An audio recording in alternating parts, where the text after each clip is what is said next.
আসসালামু আলাইকুম রহমতুল্লাহি ওয়া বারাকাতুহু। সুপ্রিয় দর্শক শ্রোতা ভাই ও বন্ধুগণ, আশা করি যে যেখানে আছেন ভালো আছেন, সুস্থ আছেন, নিরাপদে আছেন। তো শুরু করে দিয়েছি মন আল্লাহর নামে, যিনি পরম করুণাময়, অসীম দয়ালু, সমস্ত প্রশংসা তার জন্য। আমাদের ইসরায়েল ফিলিস্তিন যুদ্ধ ডাইভার্ট হয়ে গেছে অলরেডি, সেটা সারা বিশ্বের মুসলমানের সাথে তথা বিশ্বযুদ্ধে রূপান্তরিত হয়েছে। তো একসময় ইসরায়েল ছিল ইরানের বন্ধু। ইরান ইসরায়েল থেকে আর্মি সরঞ্জাম ক্রয় করছে, আর এখন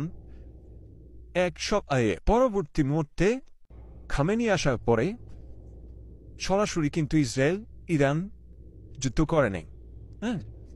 তারা প্রক্সি যুদ্ধ করছে। গত পরশু দিন থেকে সরাসরি যুদ্ধে লিপ্ত হয়েছে। এখন থেকে সরাসরি যুদ্ধ চলবে।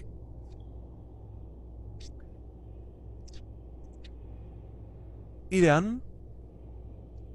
এমন একটা দেশ, যে দেশ আমেরিকাকে ভয় পায় না, ঠিক আছে, কিন্তু ইসরায়েল ইরানকে একটা চোরা মাইর দিল। যে হামলাটা করছে তার 2টা পরমাণু কেন্দ্রে হামলা করছে, পাশাপাশি সামরিক বাহিনীর প্রধানকে মারে ফেলছে, পাশাপাশি ইরানের যত পরমাণু বিজ্ঞানী আছে ম্যাক্সিমামকে মেরে ফেলছে। তো এখন ইরান প্রথমে বুঝতে পারে না কিউতে কি হচ্ছে। পরবর্তীতে ইরানও 12 ঘন্টা পরে কিন্তু হুমকি দিছে যে আমরাও এটা দাঁত ভাঙ্গা জবাব দেব। তো এখন এখানে অনেক রকমের পলিটিক্স আছে। তার মধ্যে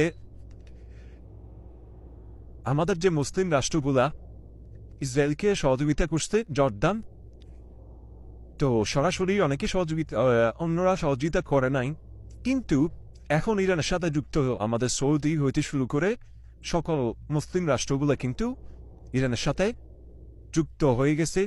উল্লেখযোগ্য তুর্কি, পাকিস্তান, বাংলাদেশ, সৌদি আরব, তাছাড়া রাশিয়া, চীন ইরানের সাথে যুদ্ধ করতে আগ্রহী। তো সেজন্য সকলের কাছে দোয়া প্রার্থী, যাতে করে মুসলমানদের জয় হয়।